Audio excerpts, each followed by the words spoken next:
Bienvenue pour la première partie de notre cours consacré à l'aménagement du territoire français. Tout d'abord, les définitions. L'aménagement est donc l'ensemble des actions et des politiques mises en œuvre pour réduire les inégalités entre les territoires, et le territoire, c'est l'espace vécu et approprié par ses habitants. Il peut s'agir de territoires à différentes échelles, votre commune, votre département, votre région, votre pays, qui s'imbriquent les uns dans les autres. Notre problématique sera de se demander quelles sont les actions que les pouvoirs publics peuvent mettre en œuvre pour réduire les inégalités entre les territoires. Donc les pouvoirs publics sont les différentes administrations et pouvoirs politiques, du local au national, voire même au niveau européen, avec l'action potentielle de l'Union européenne qui intervient pour réduire les inégalités entre les différentes régions de l'Union.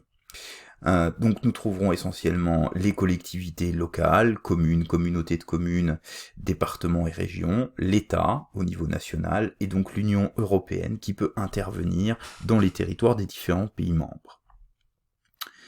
Donc les inégalités se trouvent à tous les niveaux, depuis le local dans les municipalités jusqu'au national entre les différentes régions. Donc comment faire pour réduire ces inégalités? Donc tout d'abord, nous allons nous intéresser aux différentes inégalités qui traversent le territoire national, en revoyant au passage les différentes échelles qui peuvent être concernées, en s'intéressant tout d'abord à l'échelle nationale.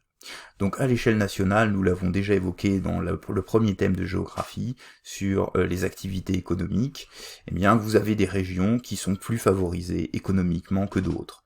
Donc parmi ces régions les plus dynamiques économiquement, nous allons trouver les régions de Paris et de Lyon, et les régions frontalières, notamment avec la Suisse, l'Allemagne, le Luxembourg, voire aussi avec l'Italie et l'Espagne. Parmi les régions les moins favorisées économiquement, eh bien, nous allons trouver des régions plus rurales ou les régions industrielles en reconversion du nord et de l'est. Les régions des DOM-TOM sont également moins favorisées que les régions de la métropole, comme nous le verrons dans le chapitre suivant. Donc ensuite à l'échelle régionale, donc si l'on regarde par exemple au niveau de la région Auvergne-Rhône-Alpes, eh bien nous trouverons un écart de développement important entre les territoires des grandes métropoles comme Lyon et les territoires des villes petites et moyennes qui sont d'une manière générale moins connectés au flux de la mondialisation, qui permettent des emplois de haut niveau et des fonctions de commandement. Enfin, à l'échelle locale, nous pouvons trouver des écarts de développement extrêmement importants au sein d'une même ville. Ainsi, les populations ont tendance à se concentrer dans des quartiers où la mixité sociale, c'est-à-dire le mélange entre les riches et les pauvres, est très faible. On parle donc de ségrégation socio-spatiale pour désigner le fait que vous allez avoir des quartiers très aisés et des quartiers beaucoup plus modestes.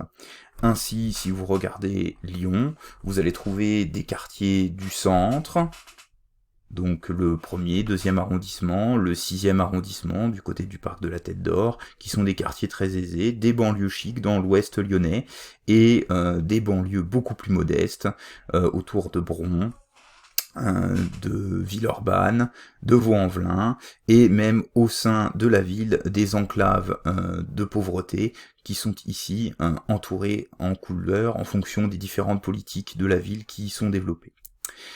Donc les inégalités se rencontrent à tous les niveaux, du national au local, et ce sont donc ces inégalités socio-spatiales que la politique d'aménagement du territoire doit viser à diminuer.